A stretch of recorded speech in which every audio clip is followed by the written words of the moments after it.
Hello बच्चों, मैं are के सागर स्वागत करता हूं आपका एक बार फिर आपके अपने यूट्यूब चैनल आर के सागर यूनिक स्टडी में। तो बच्चों, आज की क्लास में मैं आपको पढ़ाऊंगा उत्प्रेरक के लक्षण या विशेषताएं। ओके, तो उत्प्रेरक के लक्षण या विशेषताएं कौन कौन सी होती है, इंपॉर्टेंट क्वेश्चन है, पूछा जाता है एग्जाम में।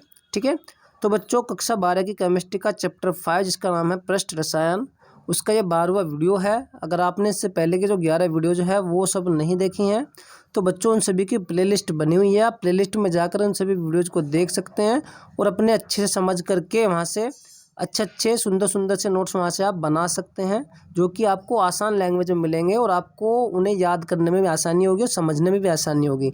चलिए शुरू करते हैं आज की क्लास। तो देखिए बच्चों, जो पहला लक्षण है उत्प्रेरक का वो है अभिक्रिया के अंत में। अभिक्रिया के अंत में का मतलब है जब अभिक्रिया समाप्त होने वाली होती है। ठीक है, अभिक्रिया के अंत में या समाप्त हो चुकी होती है। ठीक है, उत्प्रेरक के भार यानी कि जितना उसका वेट है वो वह रासायनिक संगठन परिवर्तित नहीं होते हैं। इस लाइन में क्या कहा उसने, ये कहा कि जो अभिक्रिया जब कंप्लीट हो जाती है उसके अंत में जो उत्प्रेरक होता है उसके भार में और रासायनिक संगठन में कोई बदलाव नहीं होता है। जैसे कि यदि हमने कोई उत्प्रेरक लिया है 2 ग्राम, ठीक है, तो जब रासायनिक अभिक्रिया हमारी कंप्लीट हो जाएगी तो उसके बाद भी जो हमारा उत्प्रेरक है वो 2 ग्राम ही हमें वापस मिलता है। आई बात समझ में। दूसरा, उसका जो रासायनिक संगठन है वो भी परिवर्तित नहीं होता, अर्थात चेंज नहीं होता है, उसमें भी कोई बदलाव हमें देखने को नहीं मिलता है। कैसे? जैसे मान लिया हमने उत्प्रेरक के रूप में अगर Fe को लिया है तो हमें अभिक्रिया के अंत में Fe ही मिलेगा, ना कि Fe जो है किसी के साथ में रिएक्शन करके कुछ और बना करके वहाँ पर कुछ और बन जाएगा। आई बात समझ में। उसी प्रकार से यदि हमने MnO2 लिया है उत्प्रेरक के रूप में तो हमें MnO2 यानी मैंगनीज डाइऑक्साइड ही मिलेगा, ना कि वो मैग्नीज ट्राइऑक्साइड बन जाएगा अर्थात MnO3 बन जाएगा। और ना ही केवल ऐसे होगा कि जो अगर हम मैग्नीज डाइऑक्साइड को उत्प्रेरक के रूप में ले रहे हैं कि वो केवल मैग्नीज ही हमें मिले, ऐसा नहीं होता है। आई बात समझ में। तो अभिक्रिया के अंत में जो उत्प्रेरक है उसके भार में और रासायनिक संगठन जो है उसमें जो है कोई परिवर्तन नहीं होता है। समझ में आ गया। आगे है, अभिक्रिया के अंत में उत्प्रेरक की उतनी ही मात्रा शेष मिलती है जितनी मात्रा उत्प्रेरक की अभिक्रिया के प्रारंभ में ली थी। इसका मतलब वही है जो मैंने अभी आपको बताया। मान लिया हमने 5 ग्राम उत्प्रेरक की मात्रा ली है, ठीक है, तो अभिक्रिया के अंत में भी उतनी ही मात्रा हमें मिलेगी जितनी हमने ली है। आई बात समझ में। आगे लिखा है कि लेकिन उत्प्रेरक के भौतिक स्वरूप में कुछ परिवर्तन हो सकता है। लेकिन जो उत्प्रेरक है उसका भौतिक स्वरूप जो है वो चेंज हो सकता है, बदल सकता है। वो कैसे? मान लिया अगर हम किसी उत्प्रेरक को ठोस ले रहे हैं तो हो सकता है वो हमें दानेदार जो है चूर्ण के रूप में मिले, मतलब चूर्ण के रूप में मिले। आई बात समझ में। ठीक है, मतलब उसकी जो अवस्था है वो चेंज हो सकती है। बाकी आप उदाहरण के द्वारा समझ सकते हैं, नीचे देखेंगे आगे। तो बच्चों स्क्रीनशॉट ले लीजिए।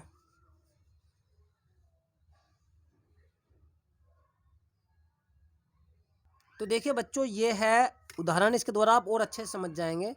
तो यहाँ पर हमने लिखा है पोटेशियम क्लोरेट। और हाँ, कुछ बच्चे तो देखकर डर गए होंगे, इतना बड़ा उदाहरण। तो बच्चों बड़ा बेसिक है लेकिन बहुत इजी है, वैसे इतना बड़ा भी नहीं है लेकिन आसानी से आपको समझ में आ जाएगा। देखिए आप, ठीक है, अगर आप समझ गए तो आपको रटने की जरूरत नहीं है, बिल्कुल भी आप समझ कर लिख देंगे। तो यहाँ पर देखिए पोटेशियम क्लोरेट। पोटेशियम क्लोरेट का फॉर्मूला होता है KClO3। पहले की वीडियोज में मैंने आपको उसका जो रिएक्शन है वो पूरा कराया है। पोटेशियम क्लोरेट तापीय विघटन में दानेदार MnO2 उत्प्रेरक के रूप में प्रयोग किया जाता है। ठीक है, मतलब यदि हमें पोटेशियम क्लोरेट का क्या करना हो, तापीय विघटन करना हो अर्थात उसे तोड़ना हो, तो उसमें हम कौन सा उत्प्रेरक लेंगे? MnO2 उत्प्रेरक लेंगे। ठीक है, तो अभिक्रिया के अंत में यह बारीक महीन चूर्ण के रूप में शेष रहता है। आई बात समझ में।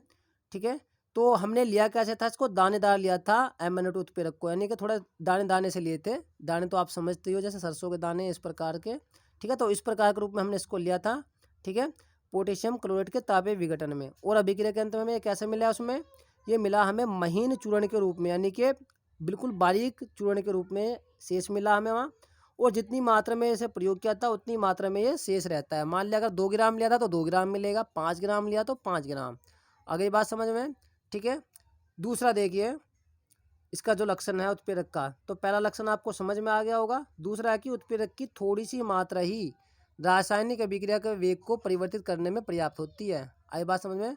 मतलब ऐसा नहीं है कि हम उत्प्रेरक की जो है घनी सारी मात्रा में इसको लेंगे, बहुत अधिक मात्रा में हम इसे नहीं लेते हैं। सिर्फ थोड़ी सी मात्रा ही जो है क्या होती है, किसी भी रासायनिक अभिक्रिया के वेग को परिवर्तित करने के लिए काफ़ी होती है ना। या तो आपको पता है उत्प्रेरक जो होते हैं अभिक्रिया के वेग को या तो घटाते हैं या फिर अभिक्रिया के वेग को बढ़ाते हैं। आगे बात समझ में? तो ऐसा नहीं है कि हमें यदि हम कोई अभिक्रिया करा रहे हैं तो उसमें हम उत्प्रेरक जो है ढेर सारा लेंगे, काफ़ी मात्रा में लेंगे, ऐसा नहीं होता है। सिर्फ 1 ग्राम 2 ग्राम ही हम इसको लेंगे, ठीक है। तो उत्प्रेरक की थोड़ी सी मात्रा रासायनिक अभिक्रिया के वेग को परिवर्तित करने में पर्याप्त होती है। उदाहरण के द्वारा आप इसे समझ सकते हैं। चलिए पहले आप यहाँ तक स्क्रीनशॉट ले लीजिए, फिर आपको दिखाते हैं एग्जाम्पल इसके।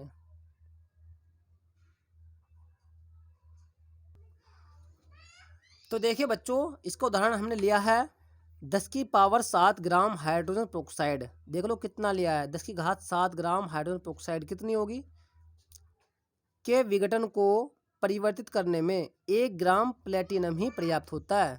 अब आप देख लो हाइड्रोजन प्रोक्साइड की मात्रा कितनी, 10 की पावर 7 ग्राम है, लगा लो 10 की पावर 7 ग्राम कितना होगा, ठीक है। अगर इतने ग्राम हम हाइड्रोजन प्रोक्साइड लेंगे और उसका विघटन हमें करना हो, ठीक है, तो उसके लिए सिर्फ और सिर्फ 1 ग्राम प्लेटिनम ही पर्याप्त होता है। आगे बात समझ में? देख लो इसकी मात्रा कितनी है, ठीक है। तो उत्प्रेरक की जो थोड़ी सी मात्रा है वो ही रासायनिक अभिक्रिया के वेग को प्रभावित कर देगी या परिवर्तित कर देगी।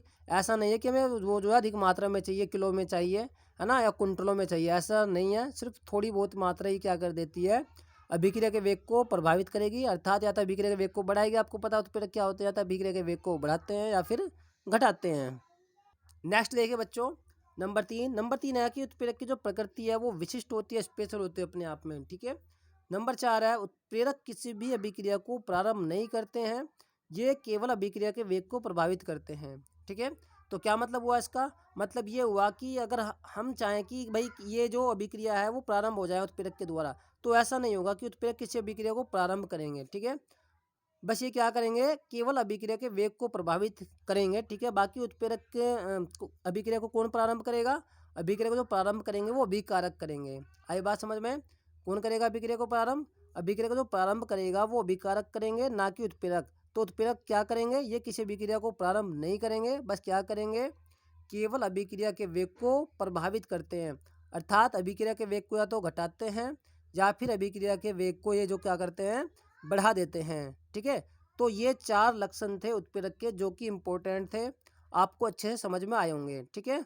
अगर आपको अच्छे से समझ में आ गए हैं और अभी तक हमारी वीडियो को लाइक नहीं किया तो बच्चों हमारी वीडियो को लाइक ज़रूर कर दीजिए, और यहाँ तक पहले आप स्क्रीनशॉट ले लीजिए।